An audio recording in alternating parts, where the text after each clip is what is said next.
Hoje a gente vai ver sobre a IA que superou os humanos usando o computador, que é o GPT 5.4, o estado atual do vibe coding e o futuro do mercado de trabalho. Então, com o lançamento do GPT 5.4, a gente tem essa estatística aqui que a pontuação dele no uso de computador superou dos humanos, que era 72,4% e atingiu 75%. E por que disso? Ele é um modelo nativo que tem o computer use, que é o uso do computador. Ou seja, ele consegue basicamente usar as funções do computador nativamente. Então, se a gente vier aqui no lançamento dele, a gente consegue ver aqui uso e visão do computador, que é o primeiro modelo com capacidades nativas de uso de computador. E a gente consegue ver aqui no gráfico, então ele atingiu os 35%, e o número de vezes que ele usa as ferramentas é muito baixa quando comparado a outros modelos. Esse aqui é o GPT 5.2, por exemplo, que era uma acurácia de 47% aqui e usava muito mais ferramenta, consumia muito mais token e tudo mais. Então, por ser esse modelo nativo, ele consegue atingir isso, que é, na verdade, o desempenho maior que os humanos, que é de 72%. E aí tem alguns exemplos aqui que são extremamente interessantes, que é preenchendo o e-mail muito mais rápido que qualquer um, e também entrada de dados. Então ele vai preenchendo formulários meio que só com as informações, né, que ele recebe, aí ele vai preenchendo de um a um e, e mandando. É claro que se você for usar isso hoje não é um negócio muito barato, mas dá pra você olhar a documentação aqui, e o preço aqui do Gemini, o GPT 5.4 é 5, 2 mil dólares, de 15 dólares e 22 dólares de saída.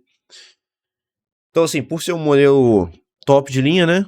Também não vai ser muito barato. Se comparar com o do Cloud, por exemplo, é 5 dólares e 25 dólares do Cloud. Então, é mais barato que o Cloud e melhor no Computer Use. Mas é uma possibilidade aí que várias empresas vão ter de testar e acabar com esse tipo de preenchimento manual que a gente sabe que existe muito nas empresas. Você recebe uma informação de um lugar, aí tem que ficar preenchendo vários formulários, tudo manual. Então essa é uma coisa. E a outra é o que já aconteceu com os devs, né? Que é aconteceu uma queda aí no número de empregos de dev júnior, principalmente, porque a maior parte do código hoje em dia é gerado por IA. Então teve um tweet recente aí do Andrei Karpov, que é um dos fundadores lá da OpenAI. Hoje acho que ele já saiu já, mas ele estava lá quando desenvolveu o primeiro GPT e tudo mais. E ele falou que basicamente desde novembro do ano passado ele não escrevia mais código. Que basicamente falava para IA escrever, ela escrevia e não dava problema nenhum. Então a gente já atingiu um nível que meio que ela consegue consistentemente gerar o código que não vai dar problema nenhum.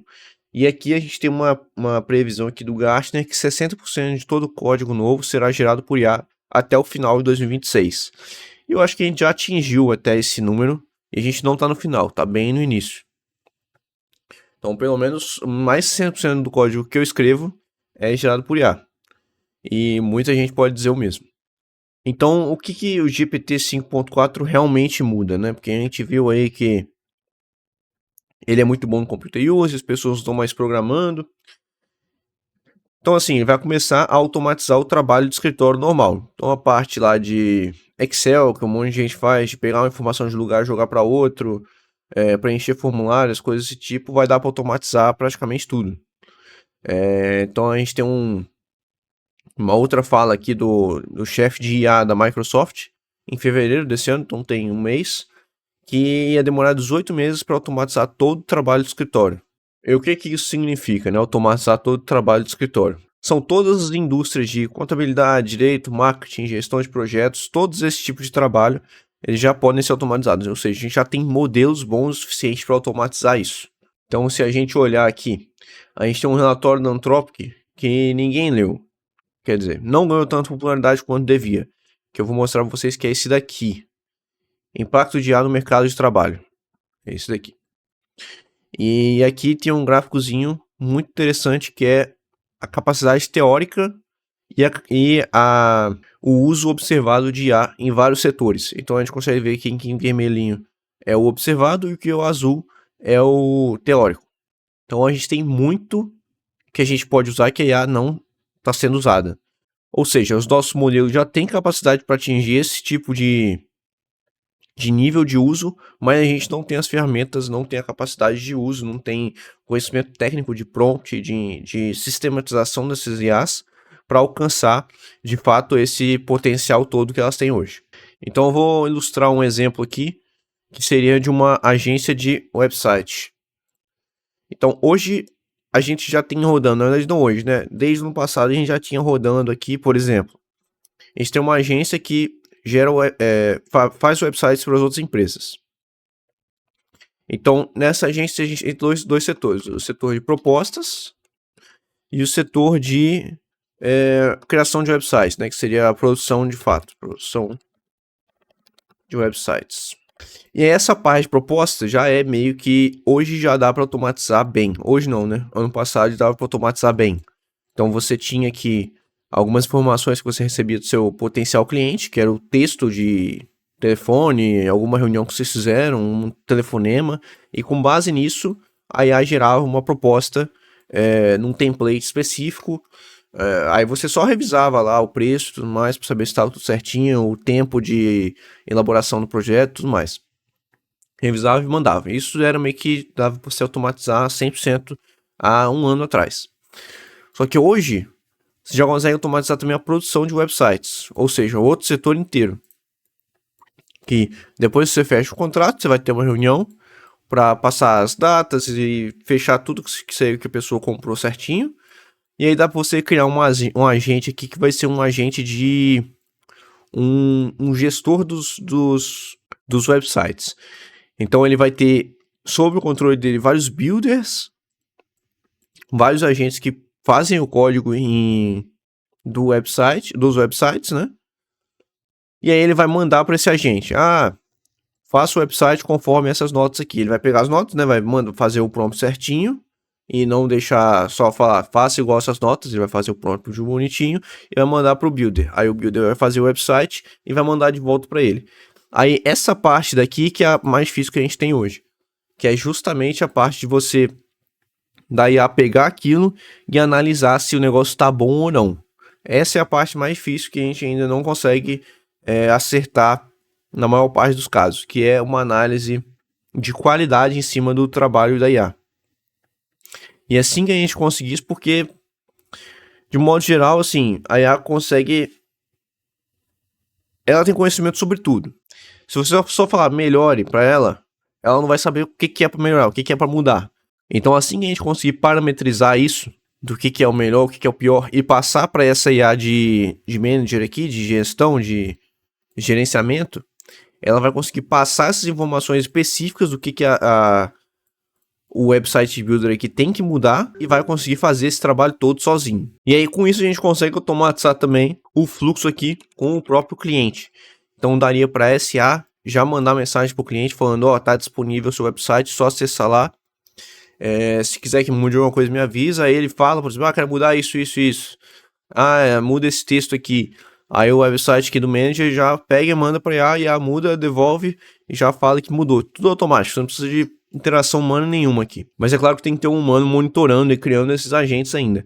Mas, teoricamente, isso daqui já é possível de ter um negócio desse 100% automático devido ao nível dos nossos modelos. Só não é possível ainda de fato por questão de ferramentas e prompt, né? Que seria a nossa capacidade de criar os prompts e criar os sistemas por trás disso. Então a gente também tem uma estimativa aqui do Goldman Sachs que 300 milhões de empregos estão em risco devido a essa automatização em massa que provavelmente vai ter nesse ano mesmo, provavelmente já vai começar a automatizar grande parte do trabalho de mercado normal.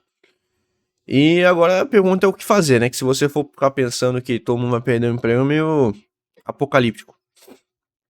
Então aqui a gente tem algumas informações importantes aqui de resumo. Então a gente vê que a IA superou o benchmark humano em uso de computador, que é o GPT 5.4, e pode ter certeza que vão ter muitos outros IAs que agora vão ser treinadas com esse computer use. Então isso aqui vai entender melhor ainda mais. A gente tem 40% a menos vagas de Dev Junior em um ano. E isso acontece exatamente porque a IA ficou muito boa em código.